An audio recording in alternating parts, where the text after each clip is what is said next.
Minnesota, maybe overachieving a bit, is the upset victim to the dreaded 5-12.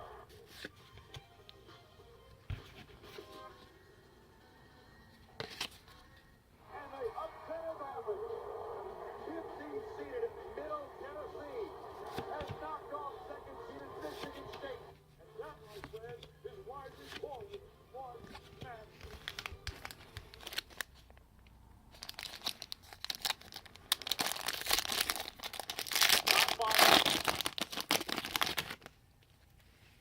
Top five upsets of all time, according to us. Now, we've never had a 16-1, but we've had 15-2s. 2012, Norfolk State upsetting number 2 Missouri. And this was one of those games I think the coach went bananas after it, wasn't it? Well, they had a pro in Kyle O'Quinn, so that helped. A number 15 going, moving on over at 2. Now, we all remember this one. 2006, George Mason, Jim Larinaga leading George Mason over number 1 UConn, Miles. Yeah, I mean, I remember watching this game and still sitting in disbelief as I watched this go on. The UConn team getting knocked out early. And George Mason made a run out of it that year, too. It's sort of one of those Cinderella stories that kept going. 1991. At this point in time, we all thought UNLV was the greatest team of all time, right? Wrong. Christian Laettner, Bobby Hurley, Jason Jackson. Little revenge right here because they lost by 30. Shocking after that dismantling. I mean, UNLV was unbeaten going into that game. They just could not lose. Tark with the towel on his head. Coach K gets to win. That was a legendary Duke team, too. Let's be honest with the players they had on that squad. Number 2, NC State. In this game against Houston, by Slamma-Jamma. it was a pass.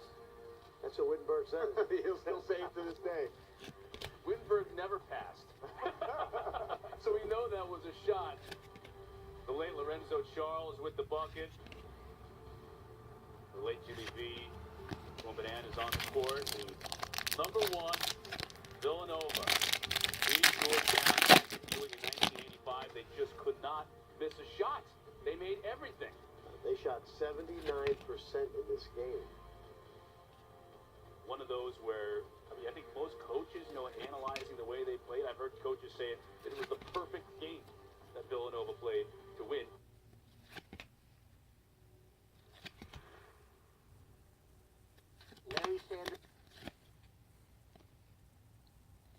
Larry Sanders, a guy who really is a good player a few years ago, struggled with anxiety and depression. What do you hear about what kind of shape he's in, what kind of basketball shape he's in right now? Yeah, well, I reported that this morning. They're on the verge of signing him.